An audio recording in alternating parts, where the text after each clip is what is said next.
नमस्कार, मैं हूं तनीषा और आप देख रहे हैं सिटी 24 उज्जैन। तो चलिए नजर डालते हैं आज की कुछ प्रमुख खबरों की ओर। संभाग के सबसे बड़े सरकारी अस्पताल में मरीजों की जान घंटों जोखिम में पड़ी रही। डॉक्टरों को मोबाइल टॉर्च की रोशनी में उपचार करना पड़ा। स्थिति यह रही कि मरीज को वार्ड तक पहुंचने के लिए भी टॉर्च का उपयोग किया गया। वहीं मरीजों का उपचार कार्य भी घंटों प्रभावित रहा। जिला अस्पताल का स्टेटस चेक करने 2 दिन पहले ही स्टेट लेवल के अफसर यहां आए थे। उनके द्वारा जिला अस्पताल के रख रखाव, स्वच्छता, मरीजों को मिलने वाली सुविधाओं का अध्ययन किया गया। हालांकि इस दौरान अस्पताल के वार्डों और परिसर में गंदगी फैली थी, लेकिन उक्त टीम ने बिजली गुल होने की स्थिति में अस्पताल प्रशासन द्वारा क्या व्यवस्था की गई है, इस पर गौर नहीं किया। जिला चिकित्सालय में सुबह 8:30 बजे बिजली गुल हो गई। इसी दौरान एम्बुलेंस से महिला मरीज को यहां लाया गया। वार्ड बॉय व अन्य कर्मचारियों ने महिला को स्ट्रेचर पर डाला और इमरजेंसी रूम तक ले गए। यहां मौजूद ड्यूटी डॉक्टर ने मोबाइल की टॉर्च जलाकर महिला का परीक्षण किया और वार्ड में भर्ती करने को कहा। वार्ड बॉय उक्त महिला को स्ट्रेचर पर लेकर मेडिसिन वार्ड तक मोबाइल टॉर्च की रोशनी में लेकर पहुंचा। यहाँ वार्ड में स्थिति यह थी कि जिन मरीजों के पास मोबाइल थे वह भी अपनी मोबाइल की टॉर्च खोलकर बैठे थे। अंधेरे में ही खाली पलंग पर बीमार महिला को लेटाकर वार्ड बॉय लौट गया। वहीं डॉक्टर्स और नर्सों को भी अंधेरे में मोबाइल की टॉर्च जलाकर मरीजों का उपचार करना पड़ा। अस्पताल कर्मचारियों ने बताया कि यदि इमरजेंसी केस आ जाए तो उपचार करना मुश्किल हो जाएगा। धार्मिक नगरी उज्जैन में सोमवार को कार्तिक पूर्णिमा का पर्व उल्लास के साथ मनाया गया। कार्तिक पूर्णिमा पर नदियों में दीपक छोड़ने का विशेष महत्व होता है। शाम को रामघाट पर हजारों लोगों ने दीपदान किया। रामघाट पर दीपदान से माता शिप्रा जगमगाती हुई दिखाई दी। मान्यता है कि कार्तिक पूर्णिमा पर दीपदान करने से पितरों को मोक्ष की प्राप्ति होती है और पितृ खुश होकर घर में सुख, समृद्धि, धन धान में बरकत बनाए रखते हैं। दरअसल हिंदू धर्म में वैसे तो हर मास की पूर्णिमा पर स्नान करने का विशेष महत्व होता है, लेकिन सोमवार को पड़ रही पूर्णिमा तिथि भगवान विष्णु और माता लक्ष्मी को प्रेरित होती है। इस दिन को त्रिपुरारी पूर्णिमा के नाम से भी जाना जाता है। पवित्र तीर्थ नदियों में स्नान दान करने का पूर्णिमा पर विशेष महत्व होता है। इसीलिए कार्तिक पूर्णिमा पर उज्जैन के रामघाट पर हजारों की संख्या में लोग घाट पर दीपदान करने पहुंचते हैं। बड़ी संख्या में दीपदान होने से माता शिप्रा दीपों से जगमगा उठती हैं। पूरे कार्तिक मास में स्नान का विशेष महत्व होता है। मान्यता है कि यदि कोई इस मास में स्नान नहीं कर पाता है तो वह अंतिम 5 दिन या पूर्णिमा का स्नान कर ले तो उसे पूर्ण फल की प्राप्ति होती है। यह दिन देवी देवताओं और पितरों को खुश करने के लिए होता है, इसलिए इस दिन लोग पवित्र नदियों में डुबकी लगाकर दीप लगाते हैं और दान दक्षिणा कर पुण्य का लाभ उठाते हैं। बाइट राकेश शर्मा, पुजारी। कार्तिक मास का पूरे महीने भर का विधान बताया गया है। इस महीने भर के विधान में राधा दामोदर देवता की पूजन होती है। भगवान शिव और विष्णु का पूरा महीना माना गया है। इसके अंतर्गत जो भी माता बहन प्रातःकालीन ब्रह्म मुहूर्त में सूर्योदय होने के पहले शिप्रा नदी पे स्नान दान इत्यादि करती है। लेकिन किसी कारणवश वो अगर शिप्रा तट पे आके कार्तिक का स्नान पूजन नहीं कर पाती है तो आज पूर्णिमा का कार्तिक मास की जो पुण्यता का दिन है, तो आज के दिन पितरों के लिए, धन की प्राप्ति के लिए, रोग के लिए और समस्त कष्ट पीड़ाओं के ग्रहों की दोष के निवारण के लिए माना गया है। जो धनतेरस से भाई दूज के रूप में माना जाता है, जो 5 दिन तक दीपदान किया जाता है। उसी के बाद कार्तिक मास की पूर्णिमा के 5 दिन पहले एकादशी से 5 दिन तक कार्तिक मास का स्नान किया जाता है, जिसके अंतर्गत जो भी महीने भर का पुण्य होता है इस 5 दिन के अंतराल में पुण्य रूप में प्राप्त करता है। दीपदान करने से वंश की वृद्धि, कुल की रक्षा और दीपदान का जो ज्योत होता है उसका पुण्य यमलोक के मार्ग में पितरों को प्राप्त होता है, जिससे पितरों साल भर तक अपनी कृपा दृष्टि वंश पर, कुल दीपक पर सदा बनाए रखते हैं और वंश में सुख, शांति, धन, ईश्वर का पुण्य फल प्रदान करते हैं। ठंड ने तापमान को और गिरा दिया है। उज्जैन में सुबह कोहरा और ठंड के कारण जनजीवन प्रभावित रहा। उत्तर पश्चिमी हवाओं के कारण पिछले 3 दिनों से शहर का तापमान लगातार गिर रहा है। 3 दिनों में न्यूनतम तापमान 14.7 डिग्री से गिरकर आज सुबह 10 डिग्री रह गया है। इन 3 दिनों में तापमान में 9.7 डिग्री की गिरावट दर्ज हुई है। अधिकतम तापमान भी कम रहने से दिन रात लोग जमा देने वाली सर्दी महसूस कर रहे हैं। उल्लेखनीय है कि बीते हफ्ते के 7 दिन से मौसम ने बदलना शुरू किया है। दक्षिण पश्चिम नम हवाएं चलना बंद हो गई थी और इसी दिन से उत्तर पूर्वी सर्द हवाओं का बहना शुरू हो गया था। इसकी चपेट में पिछले 4 दिनों में पूरा मध्य प्रदेश आया हुआ है। मालवांचल में उत्तरी सर्द हवाएं ज्यादा तापमान गिरा रही हैं। गुरुवार सुबह उज्जैन में न्यूनतम तापमान 14.7 डिग्री रिकॉर्ड हुआ था।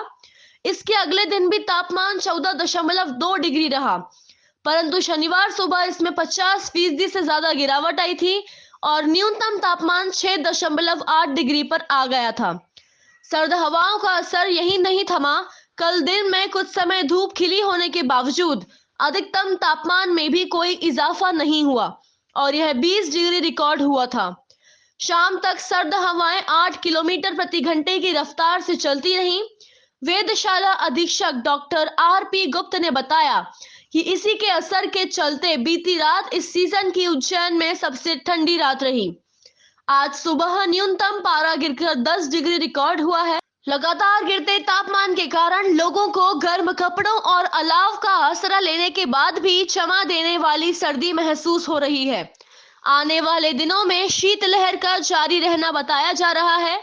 अनुमान यह है कि 2-3 दिन अगर इसी तरह शीतलहर चली तो उज्जैन में न्यूनतम तापमान 5 डिग्री तक जा सकता है। शिप्रा किनारे भी प्रकाश पर्व धूमधाम से मनाया जा रहा है।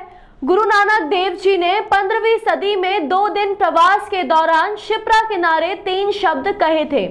विशाल इमली के पेड़ के नीचे बैठकर कहे गए शब्द का उल्लेख गुरु ग्रंथ साहिब में भी है। इसके साथ ही गुरु नानक जी ने भर्तृहरि के शिष्य से संवाद भी किया था। ऐसे ही एक स्थान की आज हम आपको जानकारी देने जा रहे हैं। गुरु नानक जी के प्रकाश पर्व पर हम बता रहे हैं मध्य प्रदेश के उज्जैन के गुरुद्वारे के महत्व के बारे में। 80,000 किलोमीटर की यात्रा के दौरान उज्जैन भी पहुंचे थे। शिप्रा किनारे गुरु नानक घाट के नीचे बैठकर उन्होंने 3 शब्द कहे थे। यह वही जगह है जहां गुरुदेव के चरण पड़े थे। इमली के पेड़ के नीचे बैठकर उन्होंने 3 शब्द कहे थे। यहाँ पर आज भी इमली का एक विशाल वृक्ष है जिसके नीचे गुरु नानक जी के पद चिन्ह हैं। यहाँ पर समाजजन पहुंचकर अरदास करते हैं। बताया जाता है कि यहाँ से जो भी गुरुदेव से अरदास की जाती है वह पूरी होती है। भूरी वाले कार सेवा ने इस स्थान पर 7वां गुरुद्वारा निर्मित किया है। यह निर्माण शिरोमणि गुरुद्वारा प्रबंध समिति के द्वारा करवाया गया है। गुरु नानक का जन्म 1469 में कार्तिक पूर्णिमा को पंजाब के ननकाना पाकिस्तान में हुआ था। विश्व कल्याण के लिए उन्होंने पूरी दुनिया में लगभग 80,000 किलोमीटर की यात्रा कर धर्म का संदेश दिया था। भ्रमण के दौरान उन्होंने ग्वालियर से मध्य प्रदेश में प्रवेश किया था। उज्जैन सिख समाज के जत्थेदार सुरेंद्र अरोड़ा ने बताया कि गुरुद्वारा करीब 6 बीघा क्षेत्र में निर्मित हुआ है, जिससे कई देशों में रहने वाले सिखों का लगाव है। शिरोमणि गुरुद्वारा प्रबंध समिति के अधीन जटाधार सुरेंद्र अरोड़ा के अनुसार शिप्रा किनारे ऐतिहासिक महत्व के स्थान पर गुरुदेव स्वयं यहाँ पर यात्रा के दौरान आए थे। उन्होंने यहाँ पर 3 शब्द भी कहे थे, जिसका उल्लेख आज भी गुरु ग्रंथ में है। गुरु नानक जी का प्रकाश पर्व किसी स्थान पर धूमधाम से मनाया जा रहा है। दिन भर कीर्तन और शाम को दीप जलाकर आतिशबाजी की गई। गुरु नानक देव जी का 554वां प्रकाश पर्व उज्जैन की साध संगत बहुत धूमधाम के साथ मना रही है। ये जिस स्थान पर आप लोग और हम लोग खड़े हैं, ठीक मेरे पीछे गुरुद्वारा साहब जिसके आप दर्शन कर रहे हैं, यहाँ पर गुरु नानक देव जी अपने जीवन काल के अंदर आए हैं। इसलिए इस जगह का महत्व पूरे मध्य प्रदेश के लिए अद्वितीय है। यहाँ पर हम लोग प्रकाश पर्व मना रहे हैं। कल नगर कीर्तन के रूप में हजारों की संख्या के अंदर लोग यहाँ पर आशीर्वाद देने पहुँचे थे। और गुरु नानक देव जी अपने जीवन काल के अंदर यहाँ पर आए हैं। गुरु नानक देव जी ने अपने जीवन काल के अंदर 4 हुतासियाँ की हैं, अर्थात यात्राएं की हैं। उसमें तीसरी यात्रा के अंतर्गत वो यहाँ पर पधारे हैं। इस के पीछे जो इमली का वृक्ष है उसके नीचे बैठ के उन्होंने 3 शब्द भी शब्द तो बहुत सारे उच्चारित किए हैं, लेकिन 3 शब्द का समावेश गुरु ग्रंथ साहब के अंदर अंग नंबर 229 और 421 के ऊपर विराजमान है। उन्होंने यहाँ पर आके जो गोष्ठी की उसका वर्णन है। इस जगह का इसीलिए महत्व हुआ है और यहाँ की मैनेजिंग कमेटी, जिसको आप स्वर्ण मंदिर के नाम से जानते हैं, वो यहाँ का मैनेजमेंट संभालती है। मुझे ऐसा लगता है कि आप कोई परिदृश्य ऐसा लग रहा होगा जैसे पंजाब के अंदर आप खड़े हुए हैं। एक तरफ हजारों की संख्या के अंदर लंगर चल रहा है, एक तरफ बहुत सारे लोग यहाँ पर आकर दर्शन कर रहे हैं। उज्जैन में 5 दिन बाद मतगणना होगी। इस बीच कांग्रेस ने जिला निर्वाचन अधिकारी से स्ट्रांग रूम की सुरक्षा और पुख्ता करने की मांग की है। कांग्रेस के संभागीय प्रवक्ता व एडवोकेट विवेक गुप्ता ने जिला निर्वाचन अधिकारी को पत्र में लिखा, विधानसभा के लिए मतदान होने के बाद एवं मतगणना के पूर्व प्रदेश में कई गड़बड़ियों की घटनाएं सामने आ रही हैं। बालाघाट में बिना सूचना दिए स्ट्रांग रूम खुलवा दिए गए। प्रदेश में ईवीएम यहां वहां पाई गई। इसी आशंका को देखते कांग्रेस पार्टी आगाह और मांग करती है कि स्ट्रांग रूम की सुरक्षा और पुख्ता की जाए। पक्षपात करने वाले कर्मचारियों को चुनावी प्रक्रिया से दूर अलग रखा जाए। निष्पक्ष व पारदर्शी चुनाव परिणाम के लिए गणना अभिकर्ताओं को मतगणना संबंधी शुद्ध हिंदी में ट्रेनिंग दी जाए। रैंडमाइजेशन राजनीतिक दलों के सामने ही हो। सभी रिटर्निंग ऑफिसर को मतगणना के दौरान गंभीरता से आपत्तियों का निराकरण संतोषप्रद तरीके से करने के निर्देश प्रदान किए जाएं। स्पष्ट व कड़े निर्देश दिए जाएं कि चुनाव में प्रक्रियारत कर्मचारी अधिकारी बिना दबाव के काम करें। कलेक्टर कुमार पुरुषोत्तम ने बताया कि ईवीएम की सुरक्षा कड़ी की गई है। 24 घंटे आर्म्स गार्ड लगे हैं। राजनीतिक दलों के प्रतिनिधि भी इंजीनियरिंग कॉलेज में निगरानी रख रहे हैं। Bite collector. आयोग के जो नियम है उसके हिसाब से हम पूरे प्रोटोकॉल का पालन कर रहे हैं। आयोग के निर्देश है कि अगर कोई राजनीतिक दल चाहे तो अपने लोगों को वहाँ बिठा सकता है, वो हमने अलाउ किया है। उसके अतिरिक्त अभी वहाँ पे आपने देखा होगा पैरामिलिट्री फोर्स भीतर लगा है, बाहर की तरफ एसएएफ के आर्म्ड गार्ड हैं और ये सतत 24 घंटे निगरानी है। 24 घंटे हमारा वहाँ कंट्रोल रूम है। 8-8 घंटे के लिए अधिकारियों की ड्यूटी लगाई गई है। 24 घंटे कोई ना कोई जिम्मेदार अधिकारी वहाँ रहेगा। आयोग के ये भी निर्देश है कि मुझे प्रतिदिन भ्रमण करना है, जाकर वहाँ देखना है। मैं प्रतिदिन जा रहा हूँ और उसकी रिपोर्ट भेज रहा हूँ। स्ट्रांग रूम की जो सुरक्षा व्यवस्था है वो बहुत ही अचूक है और उसमें शंका कुशंका का कोई कारण नहीं है। अगर कोई एक आपत्ति थी कि वहाँ पे चूँकि नीचे प्रिंसिपल का कमरा है, एग्ज़ाम हो रहा है और प्रिंसिपल के कमरे में आमतौर पे वाईफाई तो होती है, यद्यपि उसका कोई लॉजिक नहीं है, लेकिन पारदर्शिता और विश्वसनीयता के लिए वो वाईफाई बंद कर दिया गया है। लोगों को नगर निगम की लापरवाही के कारण गंदगी और आवारा मवेशियों के बीच रामघाट पर दीपदान करना पड़ा है।